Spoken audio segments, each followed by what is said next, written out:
गुरुपद कंज कृपा सिंधु नर रूप हरि महामोहतम पुंज जासु वचन रवि कर निकर। भक्तगणों को तथा देशवासियों को मेरा हार्दिक नमन। सत्संग योग में उपनिषद में आया है, सिखोपनिषद में, योग सिखोपनिषद में वामा दक्षे निरुधन्ति प्रवसन्ति शुष्व मन्या ब्रह्मरान्ध्यं प्रविश्यन्तास्ते यान्ति परममां गतिं। अर्थात बाएं और दाहिने को रोककर सुषुम्ना में प्रवेश करते हैं, वे ब्रह्म रांध्र में प्रवेश कर मुक्ति को प्राप्त करते हैं।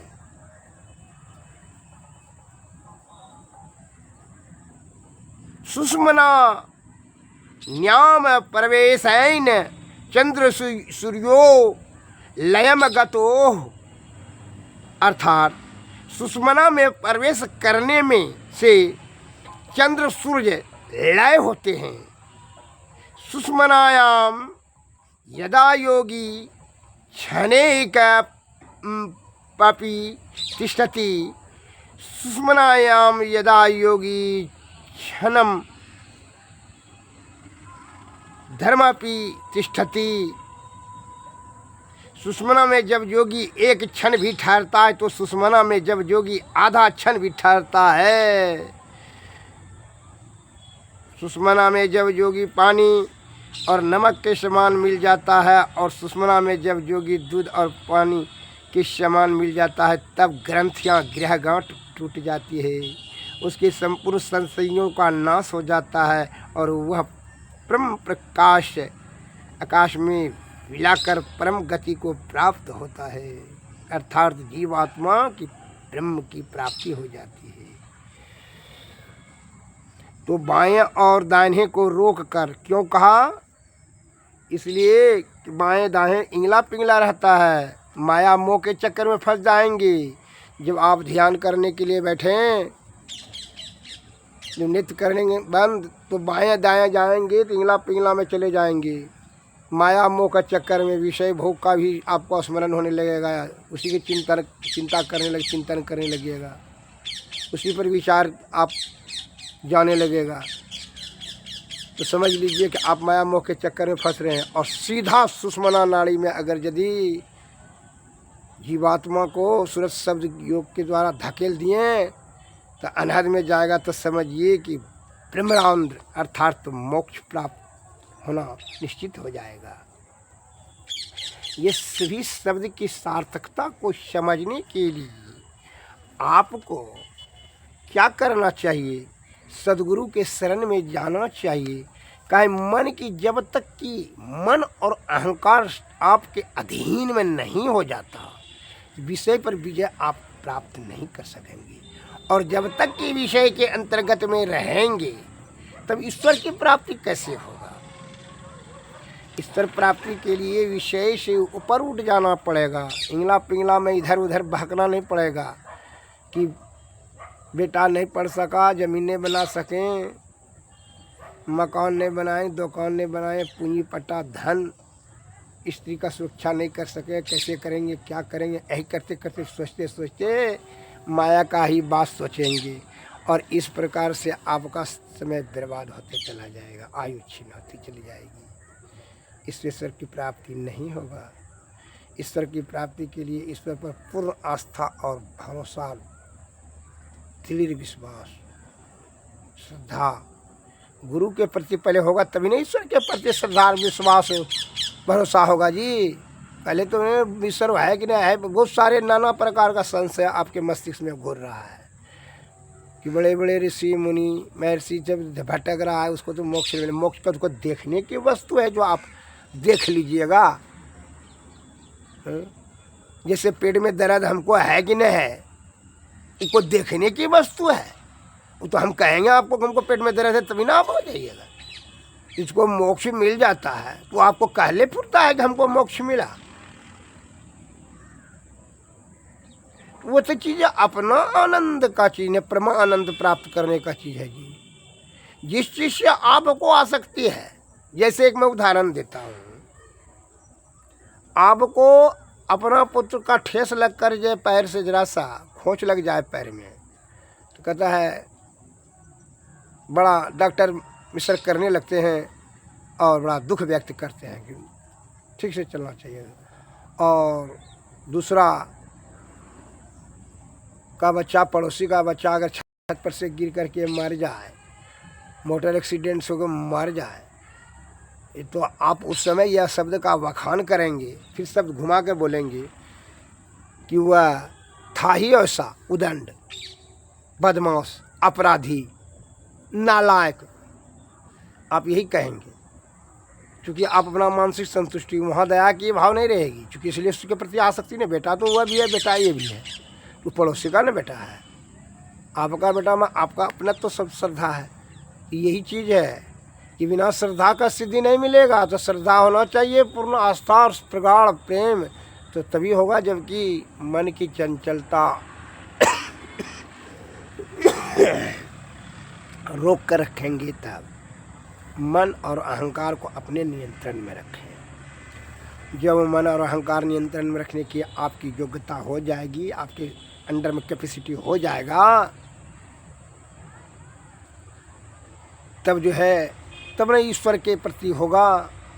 तो गुरु ने युक्ति बताएंगे, तो वही युक्ति से आप फिर करेंगे भक्ति, तब आपको मुक्ति मिलेगा। तो एक जो है मैं उदाहरण देता हूँ,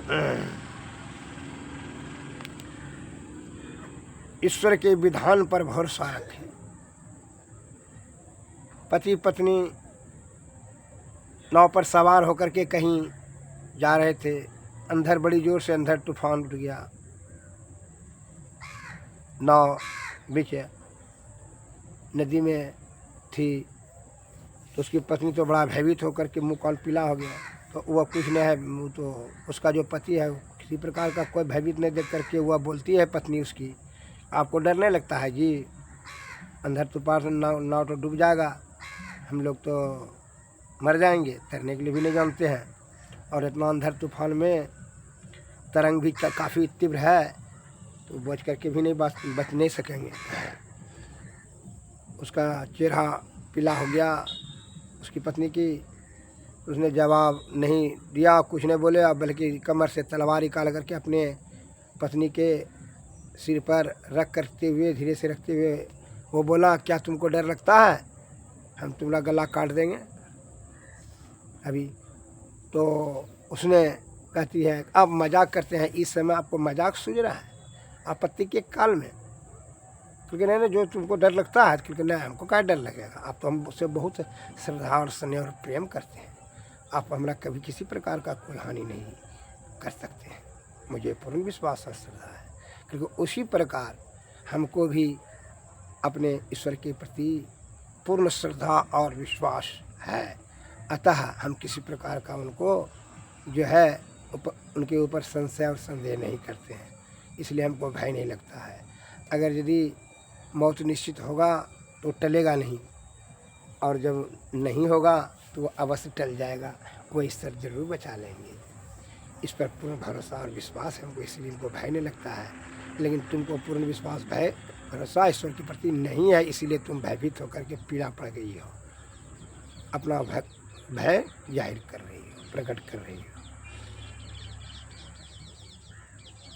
श्री सद्गुरु महाराज की। इसलिए यह कहना सर्वथा उचित है कि सद्गुरु महाराज जो आपको मंत्र प्रवचन के माध्यम से बताते हैं, या प्रवचन में जितनी भी सारी शब्दें कहते हैं, अगर यदि संपूर्ण दृढ़ संकल्प, संपूर्ण श्रद्धा और पूर्ण विश्वास के साथ अमल करें तो सफलता सिद्धि मिलने में जरा भी संदेह नहीं है। जैसे मैं उदाहरण देता हूँ, एक और उदाहरण देता हूँ। एक चोर था, मतलब जन्म से बड़ी चोर था वो। उसका बाप भी चोर था, तो बाप तो मर गया, तो बेटा भी चोर था, बड़ा एक्सपर्ट चोर। तो उसके बाप ने ही पहले उसको शिक्षा दे दिया था कि सत्संग नहीं सुनना। लेकिन संयोग की बात हुई, चोरी करने जा रहा था, भीषण बारिश होने के कारण से सत्संग के निकट में ही बगल में जो है वह वर्षा से बचने के लिए कुछ देर के लिए ठहर गया। तो सत्संग में 4 बातें सुना, तो सुन लिया जाए कि वह कौन 4 बातें सुना। पहला सुना कि जो भी कोई कार्य करो, कार्य करने में मना नहीं, लेकिन सत्य बोलो, और किसी का जान जाए तो उसको बचा देना, और कंजूस के घर में चोरी नहीं करना।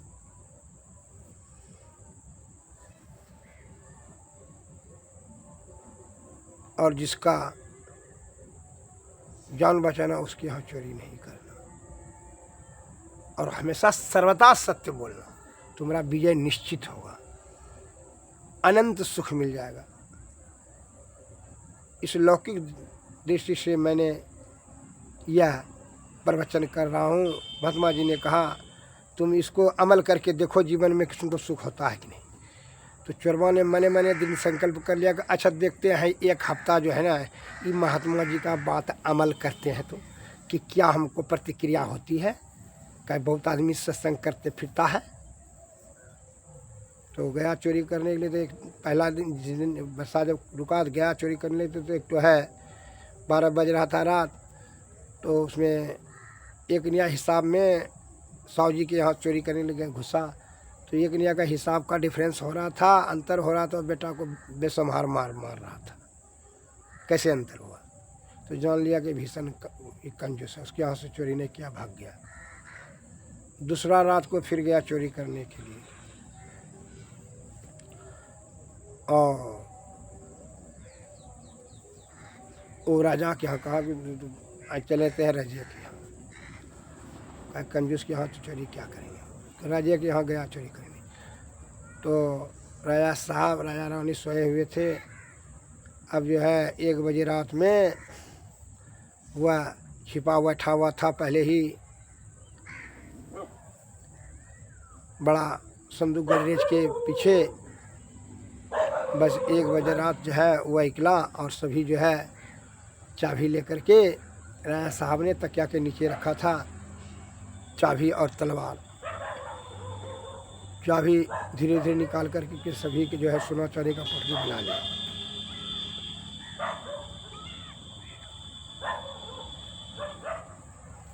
जब पोटली बना करके वह जाने लगा तो राजा साहब ने को देखा कि एक विषधर सांप ने काटने के लिए उधर आ रहा था। तो महात्मा जी ने कहा था कि जिसका जान जाए बचा देना। तब कहा कि इसको तो मृत्यु निश्चित हो जाएगा राजा साहब का, तो कैसे होगा।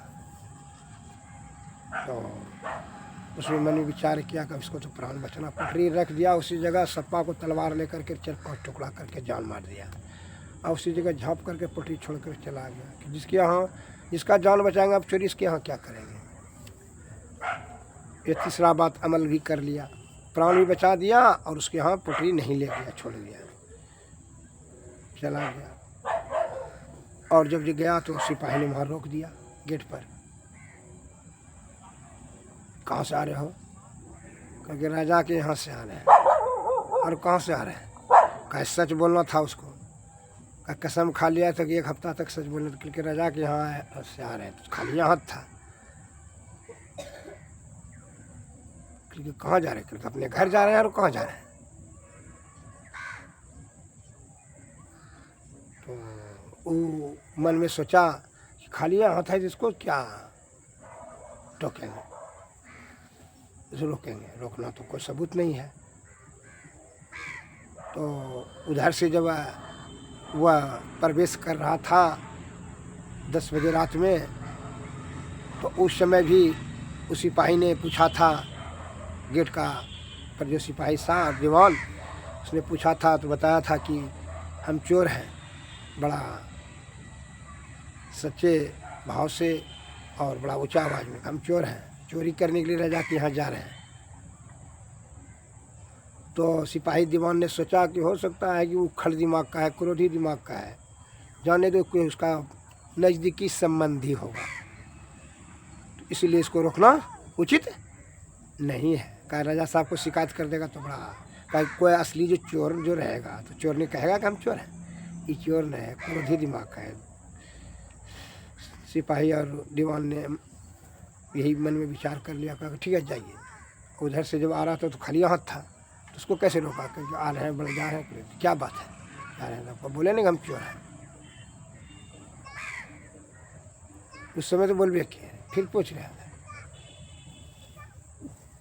तो क्योंकि नहीं जाइए, उसको तो जानते हैं राजा साहब का संबंधी है, उसको कोई पोटरी उटरी नहीं है था जो उसको रोकेगा, कहा कि पोटरी तो लिया ही नहीं, तो राजा साहब का जान बचाया, तो चला गया। तो है जब सवेरे हुआ तो इस बात का जो है राजा साहब ने देखा कि देखिए भाई सांप का टुकड़ा पड़ा हुआ, देख करके हुआ है सहम गए राजा साहब, और राजा रानी दोनों समझ गए कि कोई घटना जो है घटित हो चुका है हमारे राज्य में। पोटरी भी सोना का बगल में था सोना चांदी का, जेवर पूरा जेवर का पोटरी पड़ा हुआ था, और सांप का टुकड़ा भी था, विषधर सांप का, काला नाक। इसमें जरूर कोई रहस्य है। तो राजा साहब ने कहा कि कोई हमको प्राण बचाया है लगता है इस सांप से, कि हमने तलवार से ही काटा है। तो राजा साहब ने इस बात का घोषणा करा दिया, राज्य में ढोल पिटवा दिया कि हमारे साथ में जो भी घटना रात में हुई, जो इस पर प्रकाश डालेगा, सत्य जो बता देगा, उसको मैं अपने राजकुमारी से शादी करा देंगे, इकलौती बेटी से, और पूरा राज्य का भार उसी को दे देंगे। लेकिन सही मिलने के बाद, और झूठा जो रहेगा उसको नहीं दिया जाएगा, 1 महीना का उसको सजा देंगे, झूठ अगर आडंबर पाखंड करेगा तो बहुत से सजा के डर से नहीं आया। लेकिन जो 2-4 एक जो है राज में एक्सपर्ट सब चोर था, आया तो कहा कि हाँ हम जो है अनेक प्रकार का बात बनाया, लेकिन किसी का बात नहीं बैठा। जो असली चोर था, जब ऐसा घोषणा सुना तो आया और राजा साहब के पास आया, डायरेक्ट राजमहल में, भरे राज दरबार में कहा, हाँ हम राजा साहब आपको रात में जो है ना, हम प्राण आपका बचाए हैं विषधर सांप से, हम चोर हैं, चोरी करने के लिए सब सामान भी खोल लिए, जेवर पोटरी भी बने, लेकिन सत्संग सुने थे कि भाई जिसके यहाँ चोरी करना तो जो है अगर जान जाए तो जान बचा देना, और जिसका जान बचा देना उसको चोरी नहीं करना, इसलिए हम आपका प्राण बचा दिए। पोटरी लेकर के हम आने वाले थे, देखे कि सांप आपके पर तरफ ही तेजी से आ रहा था, हम उसको ही तलवार लेकर के काट दिए, देख लीजिए जाकर। कहा हाँ सही बात है, और आगे बोलो। तो आगे बताया कि हम सच भी बोले थे कि सत्संग का बात हम चारों अमल करते हैं, कि हमेशा से 1 सप्ताह अमल करेंगे। आज 3 दिन से हमको खाना नहीं मिला, सत्संग से जो है ना बात अमल कर रहे हैं। आपका हमें चोरी पोटरी बना हुआ जान बचाए कैसे लेंगे, और सच बोले तो सिपाही को बुला के पूछिए, हम आने के समय में बोलेंगे हम चोर हैं तो ये जाने दिया, और फिर लौटते समय भी बोलेंगे हम चोर हैं तो ये जाने दिया, रोका नहीं सिपाही, पूछिए। तो दोनों सिपाही दीवान ने 2-3 घंटे कहा, हाँ सही बात है हुजूर, ये आया था रात में। कहा ठीक, और आगे और जाकर सत्संग पूछिए, फलना दिन यही सत्संग पर वचन हुआ था। कहा हाँ, और जो है ना पहला रात को जो है ना कंजूसवा के यहाँ चोरी नहीं करना, कंजूस के यहाँ गया चोरी को, एक निया के बेटा को बड़ी बेसुमार मारा, उसके यहाँ चोरी नहीं की। एक दिन रात को वो गया, दूसरा रात या तीसरा रात से तो जो है ना भूखे हम तो प्लाने बना रहे थे किधर जाएंगे, तो आज हम आए किए 3 दिन से हम लोग परिवार से भूखा है, बड़ा मुश्किल बात है, इसीलिए जो है आए हैं सही बताने के लिए। तो राजा साहब उनकी सत्य पर बड़ी प्रभावित हुए, बड़ा खुश हुए कि वाह सत्संग कितना प्रभावशाली है, कि सत्संग के प्रवचन को जब जीवन में अमल करता है तो अत्यंत लाभ मिलता है, इसमें जरा भी संदेह नहीं। इस प्रकार राजा साहब अति प्रसन्न होकर के अपनी बेटी राजकुमारी से भी शादी करा दिया और राजा भावी राजा होने का घोषणा करा दिया कि यह प्राण रक्षक है मेरा। सत्संग में इतना प्रभाव होता है, इसलिए कहता है कि बिनु सत्संग विवेक न होई, राम कृपा बिनु सुलभ न सोई, सोई जानो सत्संग प्रवाहो, लोक न वेद न आन पाहो। बिना सत्संग का विवेकशील प्राणी नहीं हो सकता है। आप सत्संग प्रवचन के बाद को अगर सत्संग भजन करना शुरू कर दिया और उनके सदगुरु महाराज के वचनों को अगर अमल करेंगे तो आप तत्काल लाभ देखेंगे कि सुख और परम सुख, माने लौकिक दृष्टि से भी सुख मिलेगा, मान और प्रतिष्ठा मिलेगा, और अलौकिक तो परब्रह्म की प्राप्ति होगी। मरने के बाद भी सुख और जिनते जी भी सुख, इस सत्संग का प्रभाव है। अतः सत्य का संग करो। काय सत्संग, सत्य का संग करोगे सद्गुण धारण करते हुए तो सतलोक की प्राप्ति होगी, अर्थात जीवात्मा को परब्रह्म की प्राप्ति होगी। और संशय जब रहेगा मन में कि होगा कि नहीं होगा, तो नहीं होगा। इसलिए संशय विहीन होकर के हमारे अब जो है संशय विहीन होकर के सत्संग सुनने के लिए जाइए। अब हमारे गुरु के वाणी में जरा शब्द सुने तो गुरु ही ईश्वर का रूप है, गुरु का ही पहले ध्यान करो।